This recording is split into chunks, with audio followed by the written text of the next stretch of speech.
30년의 데이터가 폭로하는 충격적인 진실.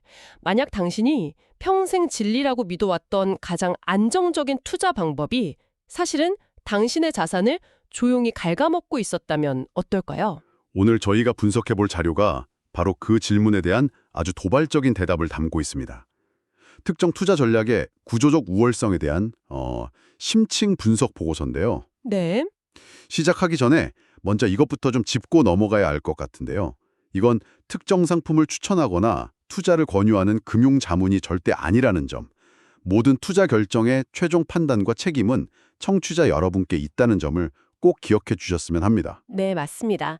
오늘 저희가 깊이 파고들 자료의 주제는 바로 나스닥 100지수 장기 적립식 투자입니다.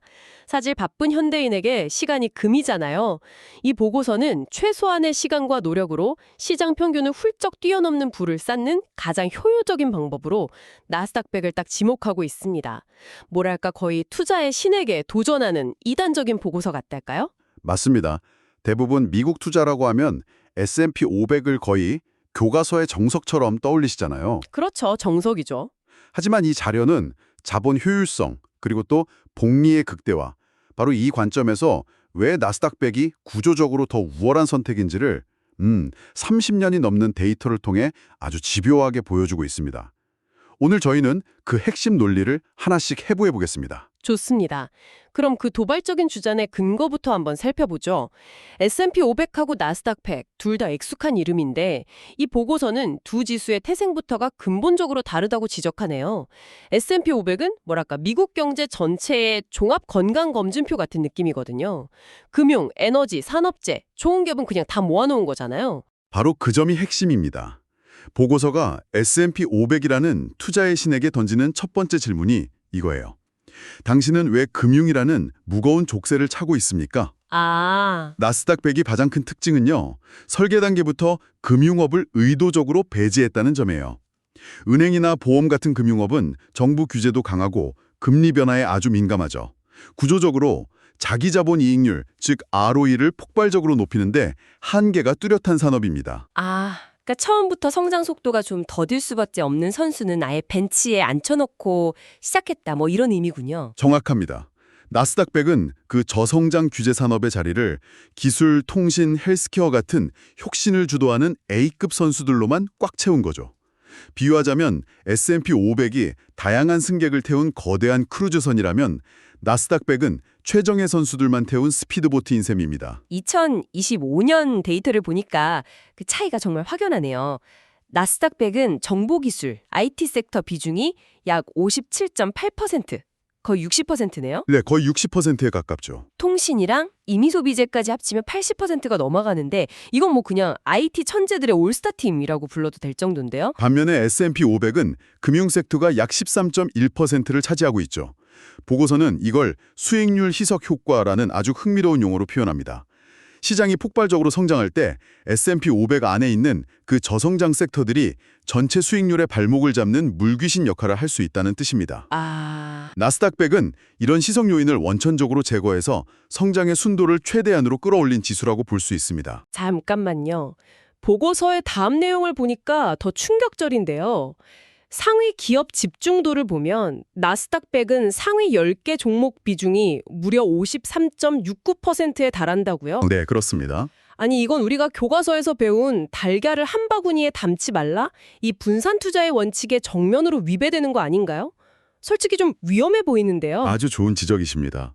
그리고 바로 그 점이 이 보고서가 던지는 가장 도발적인 두 번째 질문입니다. 과연 분산 투자는 항상 정답인가? 현대경제는 승자 독식 구조라는 걸 이 보고서는 명확히 지적합니다. 네트워크 효과를 장악한 소수의 기업, 우리가 매그니피센트 세븐이라고 부르는 그런 기업들이 산업 전체 이익의 대부분을 독차지하죠. 그러니까 어중간한 4등, 5등 기업 수십 개에 나눠 투자하는 것보다 압도적인 1등 기업에 더 많은 비중을 싣는 게 오히려 현명하다. 그런 역발상이네요. 그렇습니다. 나스닥 100은 바로 이 시대의 승자들에게 더 많은 자본을 집중적으로 배분함으로써 시장 주도주의 성과를 온전히 빨아들이는 구조를 가지고 있는 겁니다. 분산의 안정성을 일부 포기하는 대신 성장의 과실을 극대화하는 전략을 선택한 거죠. 알겠습니다. 구조적인 차이는 알겠는데 그래서 이게 실제로 30년 동안 어떤 결과를 만들어냈는지가 제일 궁금하거든요. 대부분의 재테크 책에서 S&P 500에 꾸준히 투자하라 이렇게 가르치는데 이 보고서는 그게 최선의 답이 아니라고 말하는 것 같아서요. 바로 그 점이 이 분석의 하이라이트입니다. 우리가 교과서처럼 믿었던 S&P 500과 나스닥 100의 성과를 1995년부터 2025년까지 그러니까 닷컴 버블, 글로벌 금융위기, 팬데믹까지 온갖 풍파를 다 겪은 30년의 데이터로 비교해 보겠습니다. 네, 30년. S&P 500의 누적 수익률이 약 1033%일 때 나스닥 100은 무려 3765%를 기록합니다. 네, 3,765%요? 잠깐만요. 1,033% 대 3,765%. 와, 거의 3배가 넘는 차이잖아요. 네, 맞습니다. 이게 그냥 수익률이 좀 더 좋은 수준이 아니라 자산의 체급 자체가 완전히 달라지는 격차인데요. 맞습니다. 보고서의 예시를 보면 그 차이가 더 피부로 와닿습니다. 1995년에 1,000만 원을 투자했다고 가정해보죠. 네, 1,000만 원. S&P 500 투자자는 30년 뒤 약 1억 1,330만 원을 손에 쥐게 됩니다. 이것도 사실 훌륭한 성과죠. 하지만 같은 기간 나스닥 100 투자자는 약 3억 8,650만 원의 자산을 갖게 됩니다. 와. 2억 7천만 원이 넘는 차이입니다. 이건 정말 은퇴 후 삶의 질을 완전히 바꿔놓을 수 있는 격차죠. 최근으로 올수록 그 격차가 더 벌어진다는 데이터도 있네요. 2007년 말부터 2025년 9월까지 약 17년간의 연평균 수익률 CAGR을 보면 나스닥 100은 16.1%, S&P 500은 11.0%. 와, 매년 5.1%포인트의 차이가 복리로 쌓이니까 시간이 갈수록 격차가 눈덩이처럼 불어났겠군요. 심지어 해당 17년 중 13년 동안 나스닥 100이 S&P 500의 연간 수익률을 앞섰습니다. 이건 나스닥 100의 우위가 어느 해의 반짝 운이 아니라 우리가 앞서 살펴본 구조적 차이에서 비롯된 지속적인 현상이라는 걸 보여주는 아주 강력한 데이터입니다. 와, 정말 압도적인 결과네요. 그럼 이제 가장 근본적인 질문을 던져야 할 것 같습니다. 대체 왜 이런 차이가 나는 걸까요? 이 괴물 같은 성과의 비밀은 도대체 뭔가요? 보고서는 그 핵심 엔진으로 자기 자본 이익률, ROE를 지목합니다.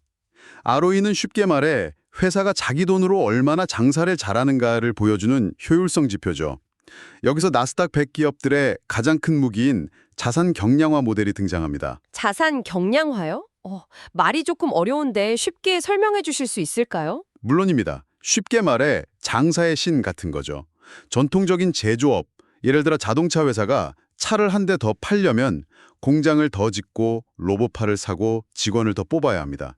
돈이 계속 들어가죠. 네, 그쵸. 하지만 마이크로소프트가 윈도우 프로그램을 하나 더 파는데 추가 비용이 거의 들지 않습니다. 그냥 복사 붙여넣기만 하면 되니까요. 아, 그러네요. 유형자산 투자가 거의 없이 매출을 무한대로 늘릴 수 있는 사업 구조. 이게 바로 ROE를 폭발시키는 핵심 엔진이라는 거군요. 바로 그겁니다. 보고서는 현대 기업 가치의 90%가 공장이나 기계 같은 유형 자산이 아닌 브랜드, 특허, 데이터 같은 무형 자산에서 나온다고 강조합니다.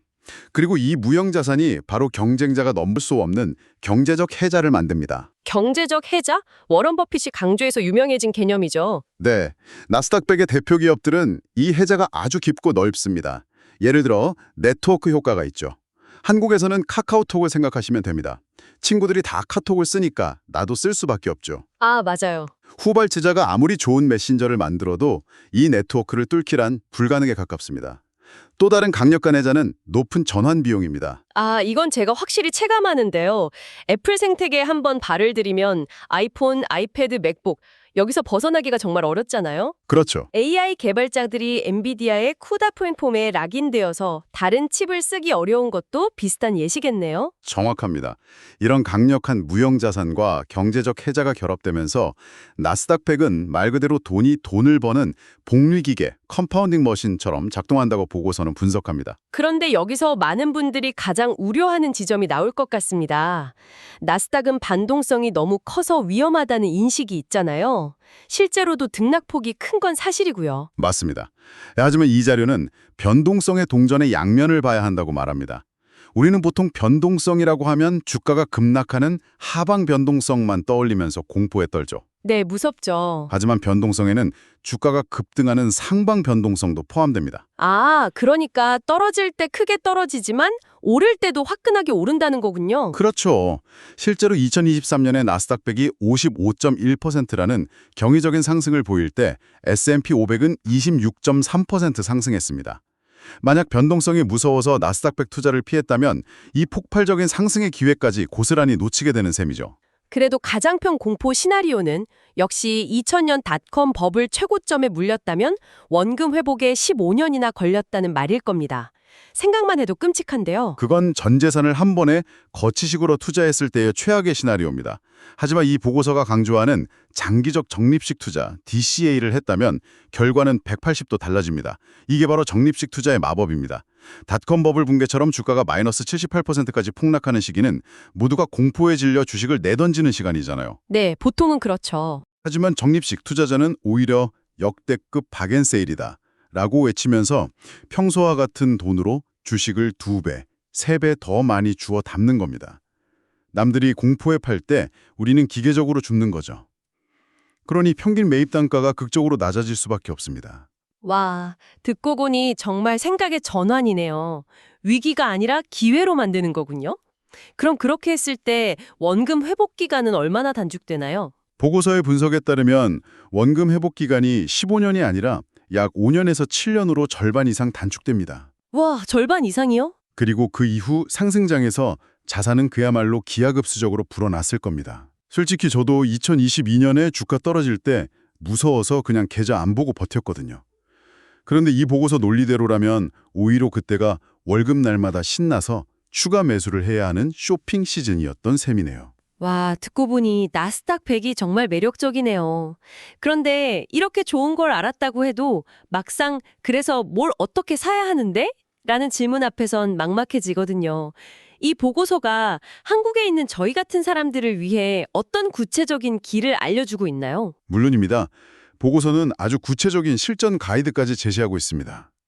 만약 일반 계좌에서 달러로 직접 투자한다면 운용 수수료가 연 0.16%로 더 저렴한 QQQM이라는 ETF를 추천합니다. 하지만 이 보고서가 정말 강조하는 핵심은 바로 세금 설계에 있습니다. 맞아요, 세금. 아무리 수익을 많이 내도 세금으로 다 떼이면 허무하죠. 세금은 확정된 마이너스 수익이니까요. 정확합니다. 보고서는 3단계 절세 파이프라인을 통해 양도소득세 22%를 합법적으로 피하거나 최소화하는 전략을 강력하게 추천합니다. 그 우선순위가 아주 중요합니다. 오, 그 파이프라인 정말 궁금한데요. 1순위는 뭔가요? 1순위는 단연 중개형 ISA 계좌입니다.